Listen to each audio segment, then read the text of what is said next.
Hi guys, welcome. I am Moon Air, and today we're going to do a little spiritual session. Recently, I've been working with an elderly female who's getting ready to cross over, and she is very afraid.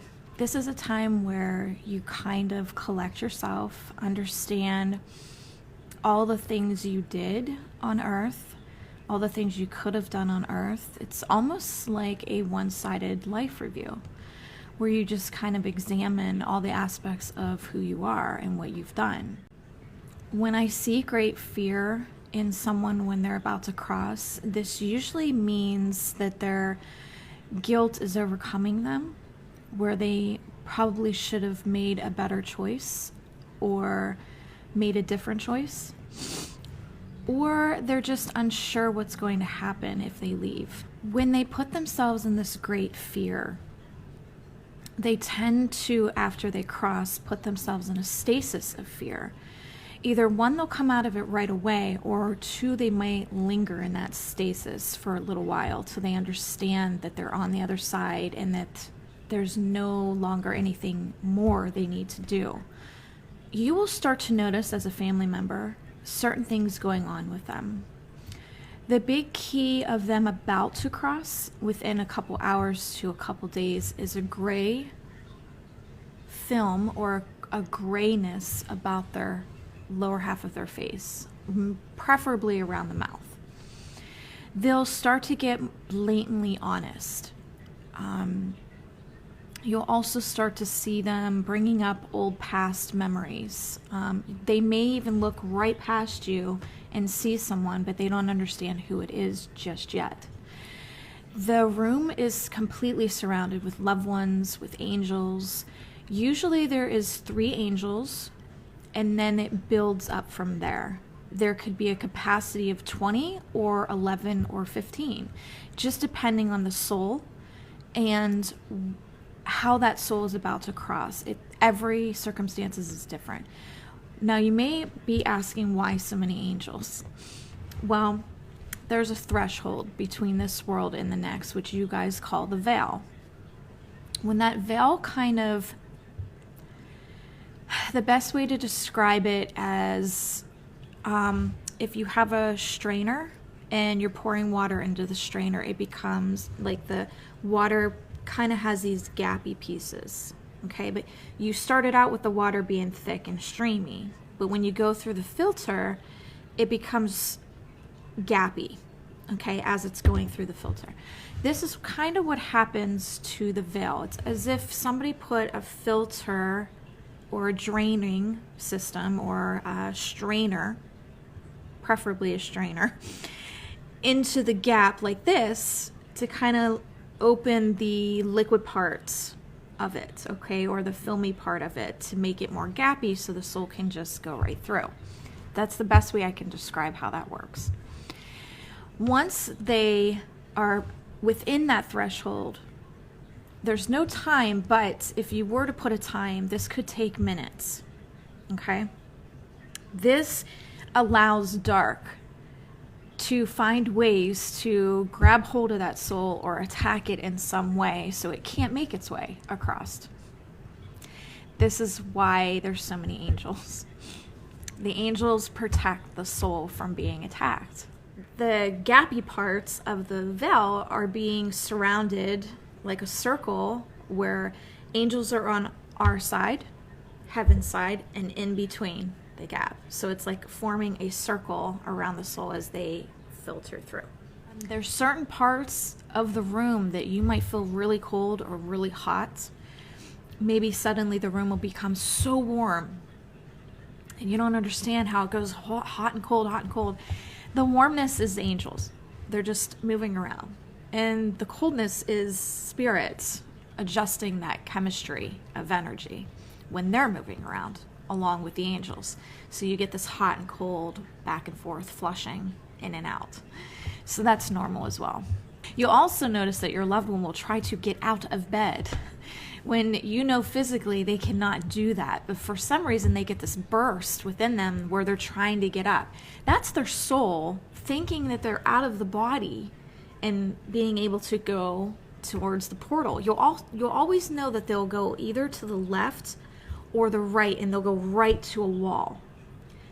If you see them starting to go towards the wall in front of them, it would either be off to the right or off to the left. It'll be the wall in front of them. This is where the portal is.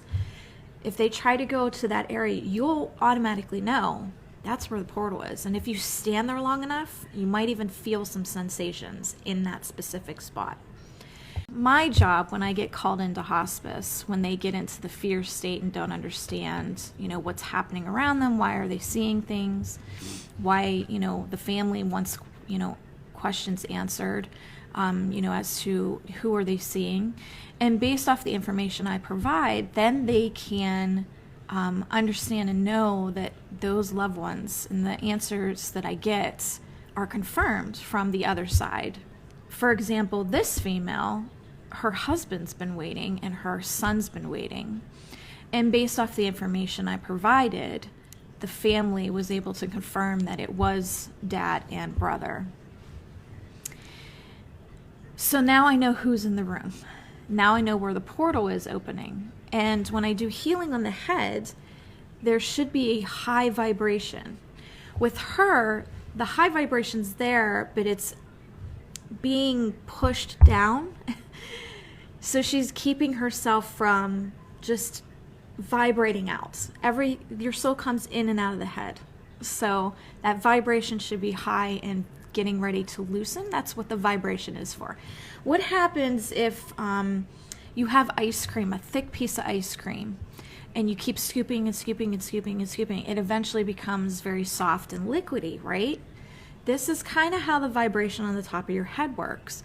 It gets vibrated. The best way to describe it is if you put your hand on a speaker that's really loud and you could feel the vibration. That's the feeling I feel on top of their head. It's this speaker vibration. It's loosening up the grip of the body onto the soul. This actually brings up a good topic where souls in car accidents leave and elderly people leave. So the difference between the two. So say, for example, the soul in the car needed to leave at that moment. There has to be a big jolt that hits the body to let go of the soul, almost as if the body's in shock. And I guess you sometimes will hear this, she's going into shock or he's going into shock. Of course, the body is shocked as to what just happened, and it needs to let go of what's inside the soul, maintaining and occupying it.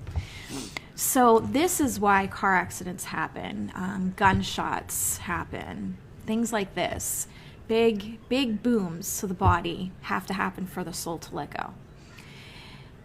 The soul of the elderly, it's a lot easier. The body becomes very weak and hindered and soft and I don't want to say sad, but tired.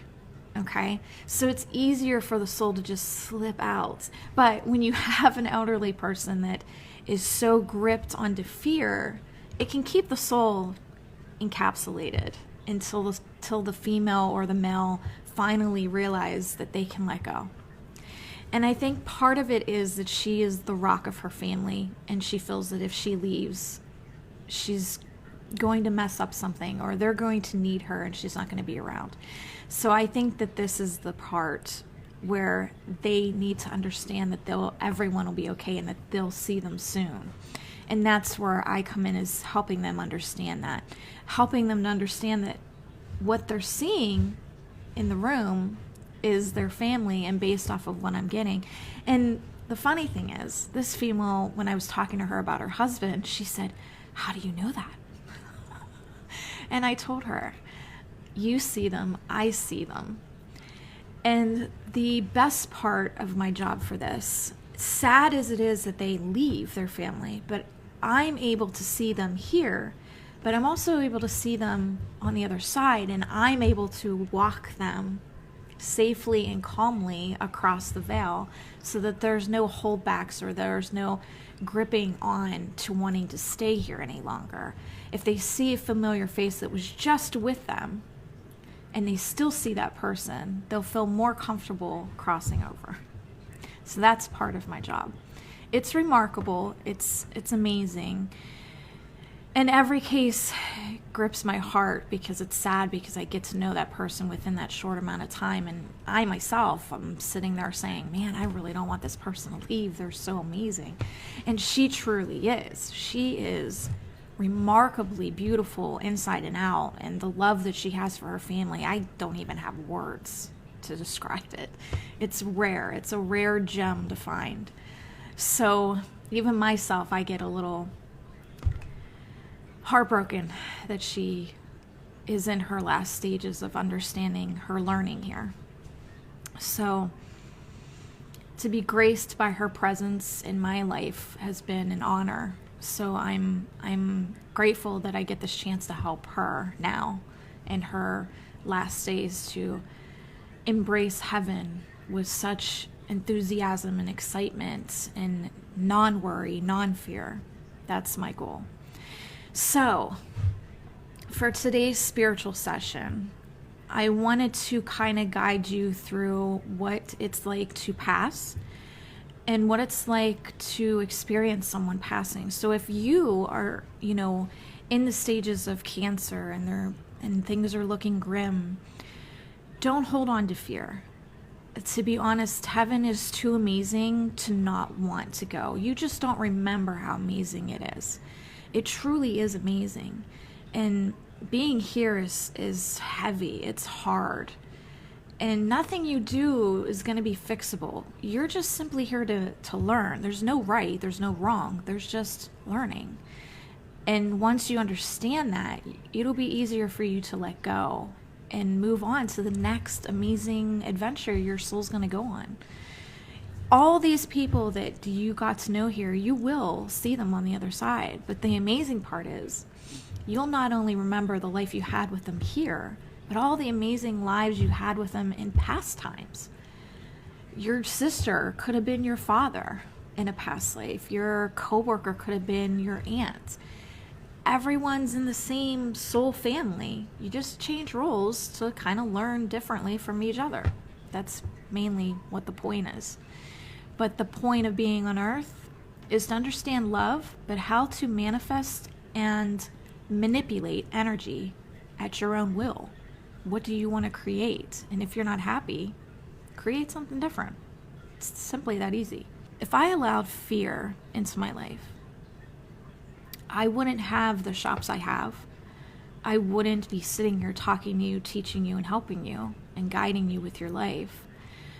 This family that I was dropped into, being a spiritual walk-in, is hard. They allow their religion to overcome their own love for one another. And the fear behind that if they don't follow what they've been programmed to follow, they're going to hell. That is simply untrue. Extremely untrue. So they've chosen their path and I've chosen mine, but if I would have stuck along with their path and allowed them to convince me to not do this path, I wouldn't be here helping you, and I wouldn't have this amazing life helping people all around the world with the shops, with the live feeds, with the blogs, the Therapeutic Times magazine. I can go on. The healings, the traveling. I'm very blessed to have picked this path and created it the way I wanted it. No, there's so much more I would love to do.